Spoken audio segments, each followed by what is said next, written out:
Les 5 questions que l'on se pose le plus sur les infirmiers. Première question. Combien d'heures de travail par jour, par semaine? Alors moi en réanimation, je travaille 12 heures par jour.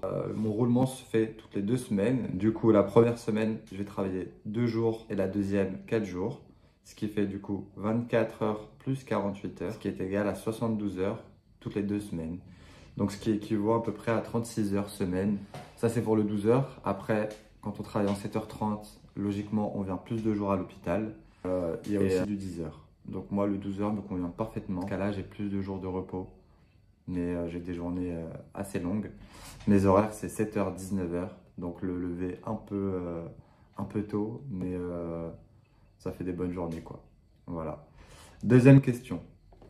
Salaire minimum, maximum. Il faut savoir qu'en tant qu'infirmier, il y a 3 grades. Le grade 3 correspond au grade des IAD et des IBOD, donc infirmier anesthésiste et infirmier de bloc opératoire. En ce qui concerne le grade 1, le salaire brut va de 1831 à 2727.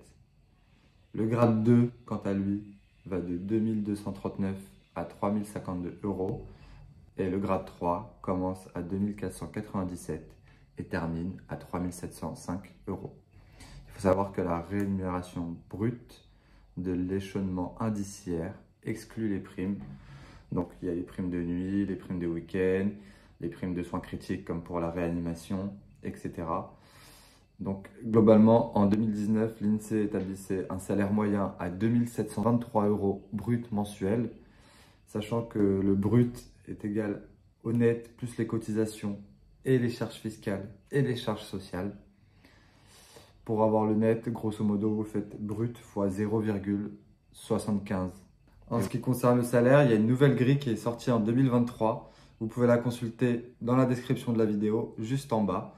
La troisième question qu'on va se poser, c'est vie perso, vie pro.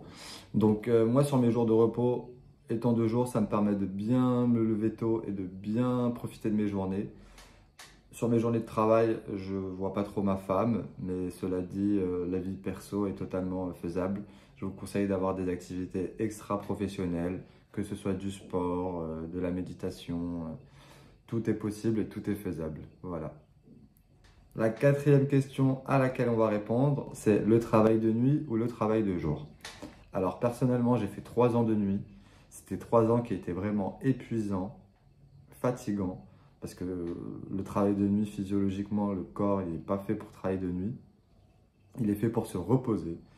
Et je suis passé de jour depuis 1 an et j'éprouve, je ressens le confort du passage de jour avec les bonnes nuits de sommeil, même si sur mes jours de travail, je me lève tôt, bien évidemment, mais c'est un sommeil qui est nettement plus apaisant pour le corps et l'esprit.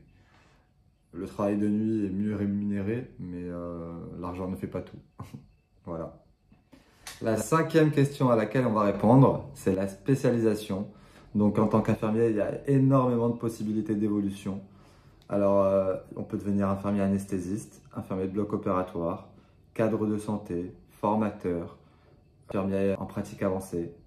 Il y a aussi des évolutions en master, des passerelles pour devenir kiné, médecin.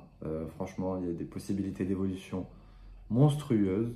Donc ça, c'est un des avantages du métier. Concernant les conditions, il faut au minimum 2 ans d'expérience à l'hôpital, toutes les spécialités. Voilà, c'était les 5 questions qu'on se pose le plus sur les infirmiers. Si vous en avez d'autres, n'hésitez pas à les mettre dans les commentaires. Ou d'autres thématiques que vous souhaitez aborder dans des prochaines vidéos, n'hésitez pas. Je vous dis à bientôt. C'était Laou pour Itinéraire d'un infirmier.